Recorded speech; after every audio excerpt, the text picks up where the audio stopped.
जणांचा मृत्यू झालेला आहे, नेमकं कारण काय आहे सर या सगळ्या? नाही, पहिली गोष्ट म्हणजे या ठिकाणी ज्या पद्धतीचं जे एक चॅनल आहे ती प्रत्येकाला दिलेली गेलेली आहे, हे फेरी बोट चॅनल म्हणून घेतलं जातं आणि आता नाही आहे, हे ब्रिटिश काळापासूनचं चॅनल आहे. या चॅनलमध्ये घारापुरी ते गेट ऑफ इंडिया या फेरी बोटच्या चालतात, त्या ब्रिटिश काळापासून चालतात. किंवा मुंबई जी बांधली गेली ती त्या ठिकाणचा घारापुरीचा असलेला आणि द्रोणागिरीचा असलेल्या दगडामध्येच बांधली गेली होती. तर माझं म्हणणं आहे याच्यामध्ये या फेरी बोटामध्ये ज्या ठिकाणी ही बोट नेव्हीने आणली त्याला, आणि ते आणण्यास कशासाठी आणली, तर इंजिनची ट्रायल घेण्यासाठी आले. इंजिन नवीन बसवलेलं ते बरोबर आहे की नाही बघण्यासाठी.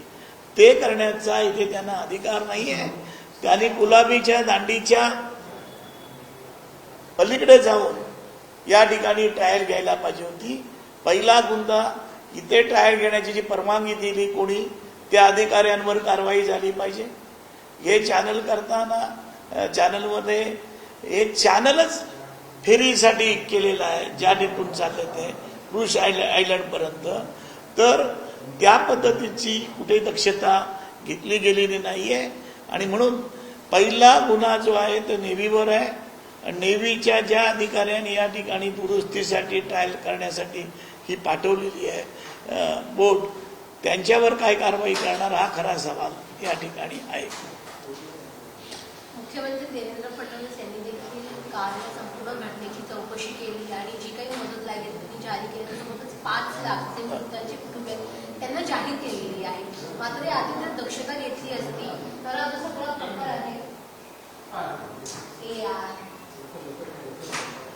नाही. माझं म्हणणं काय आहे, मृतांना दिलेले धन्यवाद ते वाढवायला पाहिजे, ही पण मागणी होईल, ती पण झाली पाहिजे असं माझं म्हणणं आहे. आणि राज्याच्या बाहेरचे पर्यटक त्या ठिकाणी होते, परदेशाचे पण असतील, आपल्याला यादी मिळाली नाही. कारण हा जो स्पॉट आहे तो इंटरनॅशनल पर्यटन हब झाल्यासारखं गेट ऑफ इंडियाचं आज जगामध्ये बघितलं जातं. मुंबईमध्ये आणि देशामध्ये येणारा पर्यटक हा गेट ऑफ इंडियाला येतोच, त्याची काळजी आणि तसं इन्फ्रास्ट्रक्चर अजून पण शासन करत नाही आहे. मी विधान परिषदेमध्ये अनेक वेळा याची मागणी केली होती. परंतु आज माझं एवढंच म्हणणं आहे, जी बोटीचा मालक आहे त्याची काहीच चुकी नाहीये, त्या बोटीची पण नुकसान भरपाई दिली पाहिजे ही माझी मागणी आहे. राजेंद्र पळटे जे आहे ते माझ्या जिल्ह्यातलेच आहेत, त्यांची एवढी करोडो रुपयाची बोट त्या ठिकाणी आज काही गुन्हा नसताना त्या ठिकाणी त्या नेव्हीच्या, आणि त्यांना नवीन बोट त्या ठिकाणी नेव्हीने दिली पाहिजे ही मागणी मी या निमित्तानं करतो आहे. असं आहे, पोलिसांनी या सगळ्या संदर्भात आता त्या नेव्हीच्या जो चालक होता त्या बोटवर त्याच्यावर आणि संबंधित जबाबदार व्यक्तीवर गुन्हा दाखल केलेला आहे. आणि त्याचबरोबर ती जी नेव्हीची बोट होती ती काल नेव्हीच्या अधिकाऱ्यांनी टो करून नेली होती. आता त्याचा तपास सुद्धा पोलीस करतात. नाही, मी का म्हणतो, खरं स्पॉट झाल्यानंतर टो करून नेण्याची त्यांना गरज नव्हती. टो करून नेताना त्यांनी पोलिसला विचारल्याशिवाय कसं नेलं? कारण किनाऱ्याची पहिली जी दक्षता आहे ती बीपीटी करते, पोलीस करतं, पोलीस नंतर कोस्टगार्ड करतं आणि कोस्टगार्ड नंतर 12 नॉटिकलच्या पुढे ते नेव्ही करते. म्हणजे ज्याने जे संरक्षण करायला पाहिजे त्याच खात्याने आणि त्याच डिपार्टमेंटनी या ठिकाणी बेकायदेशीर काम केलेलं आहे, त्याची चौकशी झाली पाहिजे. याचं संरक्षण कोणी कसं करायचं ते टप्पे ठरलेले आहेत. म्हणजे आपल्याला ज्या पद्धतीचं समुद्राचं रक्षण करण्यासाठी या ठिकाणी जे काम करायला पाहिजे संरक्षणाचं ते प्रभावी नाहीये. इथे या ठिकाणी टेररिस्ट पाकिस्तानचे दहशतवादी उतरलेले आहेत.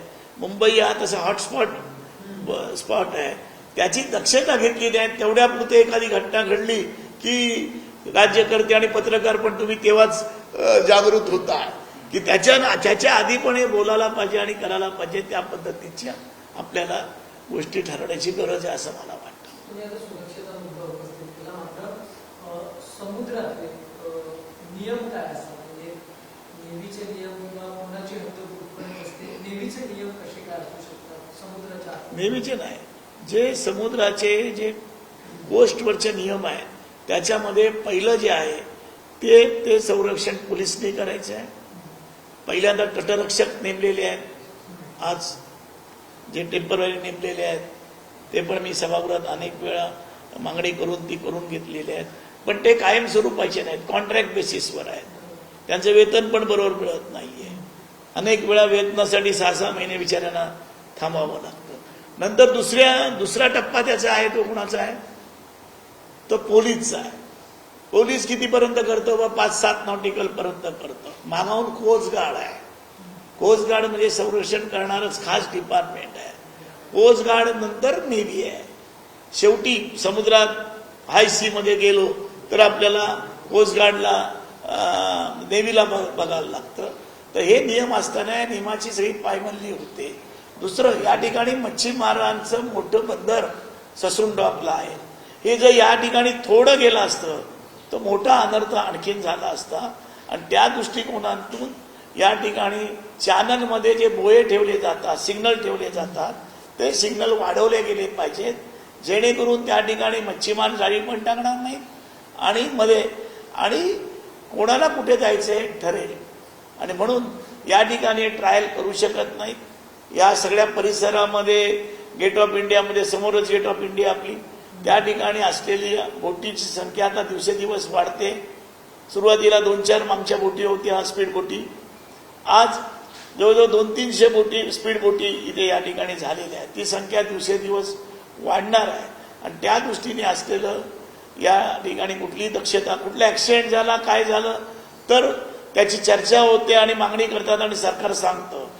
आज रेडिओ क्लबची जेटी ही खरी त्या ठिकाणी डेव्हलप करायची मंजूर आहे, पण रेडिओ क्लबवाल्यांनी ताब्यात घेतलेली आहे, ती बेकायदेशीर त्यांच्या ताब्यात आहे. असं असताना सुद्धा त्याच्यावर आज सुद्धा कारवाई होत नाही. आणि गेट ऑफ इंडियाच्या पॅरलर या ठिकाणी बोट जेटी लवकरात लवकर बांधली पाहिजे. नुसतं या किनाऱ्यावर जे चॅनल आहे, फेरी बोटीसाठी जे चॅनल आहे, त्याच्याबरोबर भाऊचा धक्क्याचं चॅनल आहे. नंतर आता मांडव्याला कॅटमरनची मोठी सर्व्हिस सुरू झालेली आहे, त्याचं चॅनल आहे. नंतर नेव्हीचं चॅनल आहे, नेव्हीच्या बोटी फिरत असतात. नंतर तुमच्या नेव्ही नंतर तुम्ही माझगाव डॉकच्या बोटी आहेत, त्या दुरुस्तीला येतात जातात. आणि त्यामुळे ज्या स्पीडनी जी बोट गेलेली आहे त्या पद्धतीची आहे, नेव्हीच्या अधिकाऱ्यांनी हे करावं हे दुर्दैव आहे. बाकी कोणी केली, खाजगी बोटीने केली असती, काय केली असती, ते जे कायद्याचं रक्षण आणि कायद्याचं ज्ञान असलेले जे अधिकारी आहेत तेच ही गंभीर बाब आहे. आणि याच्यावर उच्च पातळीवर नुसती नाही, पण याच्यावर कायदे आणखीन कडक करावे लागतील नेव्हीचे, असं मला वाटतं. सर, तुम्ही सुद्धा काल घटनास्थळी जाऊन आला होता आणि एकंदर पाहिलं तर कुठेतरी अनेक गोष्टीचे नियम दोन्हीकडनं तोडले जातात. म्हणजे क्षमतेपेक्षा जास्त प्रवासी भरणे किंवा लाईव्ह जॅकेट जे आहे ते कमी असणे, कसं पाहता या गोष्टीकडे सुद्धा? नाही, मी काल गेलो म्हणजे माझा पण व्यवसाय हा या ठिकाणी फेरी बोटचा आहे. तर माझं कर्तव्य आहे पहिल्यांदा की जे झालेलं आहे तर त्या ठिकाणी ताबडतोब आपल्याला यायला पाहिजे. मला वाटतं पुढारी न्यूजचे संपादक यांनी मला फोन केला आणि माझा पहिला फोन त्यांनी घेतला. त्यांनी पुढारीवाल्याने मला सांगितलं म्हणून मी ते आलो. मला काय माहिती नव्हतं, मी दुसरीकडे होतो. पण पुढारीचे संपादक म्हणाले असं असं बाई झालेलं आहे आणि मी त्याच्यावर मला बाईट दिलं म्हणून मला काही माहिती नाही आहे. पण त्याच्यासाठी मी 5 मिनिटं बोललो आणि लगेच ताबडतोब मी गेट ऑफ इंडियाला, तुम्ही काही मंडळी तिथे होताच. सुनील जो तुमचा कुठल्या चॅनलचा मला माहिती नाही, साम टीव्हीचा, तर ते सुनील माझ्याकडे आला, म्हणाल भाई आपण बोटीने तिथे जाऊया. म्हणून आपण सगळेजण बोटीने गेलो, बघितलं, पोलिसांवर सांगितलं, बोटी पाहिजेत का म्हणून सांगितलं, किती लोकांची सोय आहे ती बघितली. एक व्यावसायिक म्हणून आणि लोकप्रतिनिधी म्हणून, मला ठिकाणी सामाजिक कार्यकर्ता म्हणून मला ते कर्तव्य होतं म्हणून मी आलो होतो. गेल्या खेपेला जेव्हा शिवाजी पुतळ्यावर ज्या वेळेला मेटेने नेलं होतं त्यावेळेला बोट अशीच बुडाली होती. शेवटचा एक माणूस मेटेनच्या PA आमरे त्यांचाच भाचा त्या ठिकाणी शेवटी एक राहिला. फक्त 2 सेकंद. पण एवढं नशीब चांगलं की चंद्रकांत पाटलांचे PS जाधव PS होते त्यांनी मला फोन लावला. पहिल्यांदा मी दुर्लक्ष केलं होतं, पण नंतर म्हणलं 2-3 वेळा फोन आला आणि म्हणून मी सांगितलं हे उचलला मी आणि म्हणलं भाई आम्ही मरतोय, आम्ही बुडतोय, काहीतरी करा. म्हणून मी OTVला फोन लावला. कॅप्टन सुदैवानं तिथे होता आणि म्हणून पाठवलं, म्हणून ते लोक वाचले. आज पण ते भेटले मला तर माझ्या पाया पडतात, पाय धरतात माझे. ज्या बोटीतून जे आले लोक ते माझ्या. आणि म्हणून क्षमतेपेक्षा जास्त त्यावेळेला बोटीत छोट्या बसले म्हणून तो चर्चा झाला. पुतळा तर झालाच नाही आणि आज होईल की नाही मला शंका वाटते. पण तिथे अनेक 2-3 कार्यक्रम शासकीय पातळीवर झाले. तर शासकीय जे कार्यक्रम होतात त्याच्यामध्ये ही सगळी सुरक्षता ज्याप्रमाणे PM ची असते त्याप्रमाणे शासकीय कार्यक्रमाला आपल्याला ही सुरक्षता ठेवण्याचे नियम करावे लागतील असं मला वाटतं. आजच्याही बोटीमध्ये क्षमतेपेक्षा जास्त लोक होती का? तुमच्या निदर्शनास काही आले का? तुमच्याकडे काही माहिती आहे का? नाही, मला राजेंद्र पडते जे बोटीचे मालक आहेत तेव्हा 130 लोकांची आम्हाला परवानगी आहे आणि 80 पॅसेंजर तिथे अधिकृत होते. नंतर गेले तर काय माहिती नाहीये, त्याची चर्चा करायला मी बसलो नाही किंवा डिटेल घेतलं पण नाहीये. पहिले आपली माणसं जगली पाहिजेत, वाचली पाहिजेत आणि त्यांना वैद्यकीय सुविधा मिळाल्या पाहिजेत ही मी भूमिका पार पाडली आणि त्याप्रमाणे झालेलं आहे. आता त्याच्यावर चर्चा होईल, पण मला वाटतं की हा आकडा वाढला नाही पाहिजे. म्हणजे कोण किती गेले आणि आतमध्ये किती आहेत ते माहिती नाही काय, कारण बोट आता बाहेर नाहीये आणि त्याच्यावर मोठं रात्रीनंतर आपण काही पाणबुड्या परत पाठवून नेव्हीने ते बघायला पाहिजे असं मला वाटतं. आणि ही जी बुडालेली आहे ती बोट ताबडतोब काढली पाहिजे, कारण फेरी बोटचे चॅनल आहे ते मोकळं केलं पाहिजे. आणि माझा परत मुद्दा आहे की आपल्याला ज्या बोटीचं नुकसान झाले त्या बोटीचं नुकसान 100% नेव्हीने दिलं पाहिजे, की नेव्हीच्या रेकॉर्डवर झालं पाहिजे की असं बेकायदेशीर केलं तर आपल्याला त्याला नुकसान भरपाई द्यावी लागते. आणि पडद्यांची कुठली चुकी नाही. तुम्ही लोक क्षमतेपेक्षा जास्त भरले तर त्याच्यामुळे बुडाली असेल तर आपण बोलू शकतो.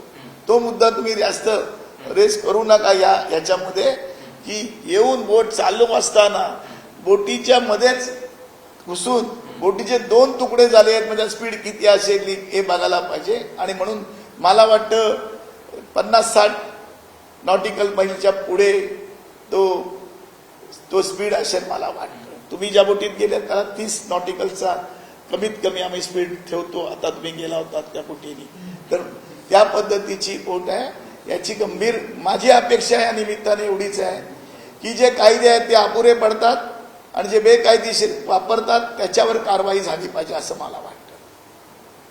भारतीय नौदलाकडून शेवट कोणाचं भारतीय नौदलाचं नाही नेव्हीचं नाही नेव्हीचं आपल्याला तसा आक्षेप ठेवता येणार नाहीये. अजून आपल्याला माहिती नाहीये, ते 2-3 दिवसात कळेल.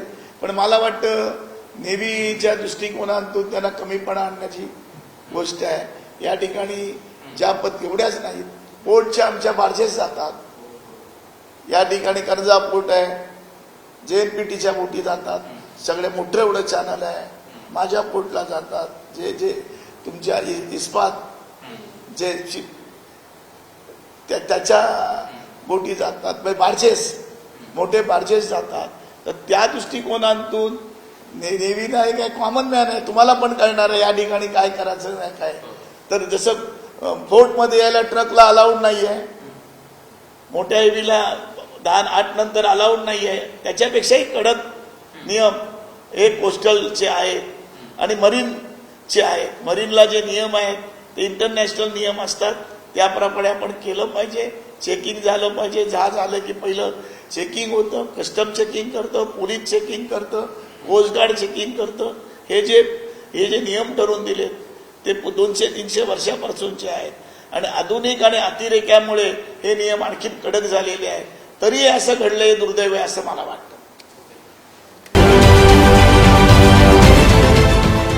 देश विदेशातील प्रत्येक घडामोडींचे लाईव्ह अपडेट मिळवण्यासाठी आता साम टीव्हीच्या सर्व सोशल मीडिया प्लॅटफॉर्मला लाईक, फॉलो आणि सबस्क्राईब करा.